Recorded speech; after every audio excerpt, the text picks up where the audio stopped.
ওই ব্যবসায়ীর আবার নিয়ম হলো কোনো স্যার বলা যাবে না, কোনো বস বলা যাবে না। ওনার অফিসে শত শত স্টাফ, আমি কতবার গেছি গুলো শেষ করা যাবে না। ওখানে স্যার বললে ফাইন, খবর আছে, কেউ কাউকে স্যার বলতে পারবে না, সবাই সবাইকে ভাই বলবে, মালিকও ভাই, কর্মচারীও ভাই। আরো মজার বিষয় হলো ওনার অফিসের টেবিলগুলোর কোনো টেবিলের কোনো বিশেষ সাইজ নাই, পুরা বিশাল বড় ভবন, পুরা বিল্ডিং এর সমস্ত টেবিল সমস্ত চেয়ার একরকম। তো সেখানে ভাই ছাড়া কিছু বলার সিস্টেম নাই।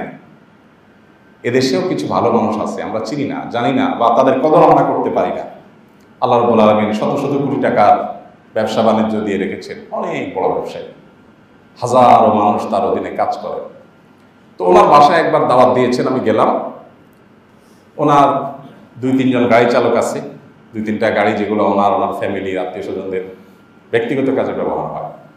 তো এই গাড়ি চালকদের সাথে আমাদের ভালো সম্পর্ক, চেনা জানা, আসা যাওয়া যেহেতু অনেক। তো খেতে বসছি, আর আমাকে ড্রাইভাররা বললেন, গাড়ি চালকরা বললেন, হুজুর একটা আবদার আছে আপনার কাছে। ভাই কি আবদার বলেন? ভাই সামনে বসা, বলে ভাইকে একটু বলেন গাড়িটা চেঞ্জ করতে হবে। এই পুরাতন প্রিমিয়াম প্রাইভেট কার নিয়ে আমরা ঢাকার বাইরে যেতে হয়, উনি গ্রামের বাড়িতে যান, উনি একজন পরিচিত প্রতিষ্ঠিত মানুষ, দেশের সম্পদ। তো উনি রাস্তাঘাটে দুর্ঘটনায় মারা গেলে, একটা বিপদ হলে কি হবে?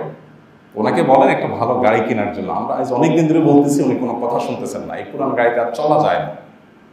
তো আমি সাথে সাথে ধরলাম, ভাই ওরা তো ঠিকই বলছে, এই পুরাতন প্রিমিয়ামে কেন চলবেন না? আপনার তো টাকার অভাব নাই, একটা ভালো গাড়ি কেন কিনেন না? ঠিকই তো বলছে তারা, সেফটি, নিরাপত্তার ব্যাপার স্যাপার আছে।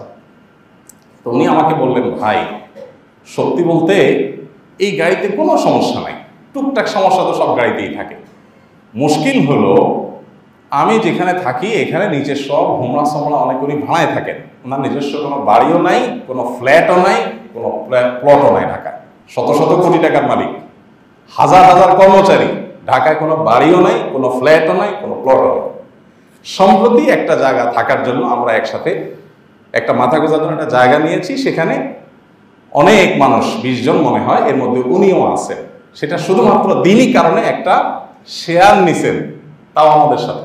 তো আমি প্রসঙ্গত ওনাকে জিজ্ঞেস করলাম, ভাই নাই কেন, সমস্যা কি?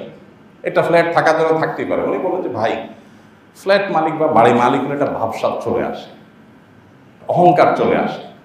এখন আমি এখানে মনটা ছোট, আমি ভাড়াটিয়া, এরা সবাই ফ্ল্যাট মালিক, এখানে এক একটা ফ্ল্যাটের দাম অনেক টাকা, নিরাপত্তার জন্য এখানে থাকি। তো আমি ফ্ল্যাট মালিক না, এই কারণে আমার মধ্যে একটা মনটা ছোট থাকে। মসজিদে আসি আমি বিনয়ের সাথে, কারণ বাড়িওয়ালারা, আমার ভাবসাব নাই। তো আমি শুনে অবাক হয়ে গেলাম। গাড়ির বিষয় নিয়ে বলতেছেন যে ভাই এখানে সবাই খুব চকচকা গাড়ি বাইর হয়, তো সব ল্যান্ড ক্রুজার, BMW, এটা সেটা বের হয়। আমার ড্রাইভার সাহেবদের ইজ্জতের সাথে এটা যায় না, তাদের কাছে খারাপ লাগে যে তারা প্রিমিয়াম নিয়ে বাইক হয়। এই সমস্যাটা তাদের, আমার কোনো অসুবিধা নেই ভাই। এখন আপনি তাদেরকে বোঝান যে তাদের এই খারাপ লাগাটা উচিত কিনা। আমার তো খারাপ লাগে না, আমার কোনো অসুবিধা নেই, আমার চলার জন্য একটা গাড়ি হইলেই হলো। এখন আমার পাশে ফ্ল্যাটওয়ালা BMW, আরেকটা ল্যান্ড ক্রুজার, আরেকটা হয়তো আরো দামি গাড়ি, এটার জন্য আমি এটা নিয়ে চলতে যদি আমার অসুবিধা হয়, তাহলে বুঝতে হবে আমার ভেতরে সমস্যা আছে। শেষ পর্যন্ত উনি গাড়ি কিনলেন না, বহু চাপাচাপির পর সত্যি গাড়ি নষ্ট, সত্যি সমস্যা, তারপরে একটা গাড়ি কিনছেন কোন রকম, তাও মালয়েশিয়ান, ভালো কোনো দামি গাড়ি না। তো ভাইরা আমার, অহংকার এবং বিনয় এটা কিন্তু মানুষের কাজে কর্মে প্রকাশ পেয়ে যায়, আচার আচরণ দ্বারায় প্রকাশ পেয়ে যায়। আপনি যে কোনো চেয়ারে বসতে চান না, আপনি সামনে না বসে পিছনে বসাইলে আপনার ইজ্জত লাগে, অহংকার। এগুলো অহংকারের সিমটম, ক্যান্সারের মতো, বোঝা যায় না, অনেক দেরিতে ধরা পড়ে।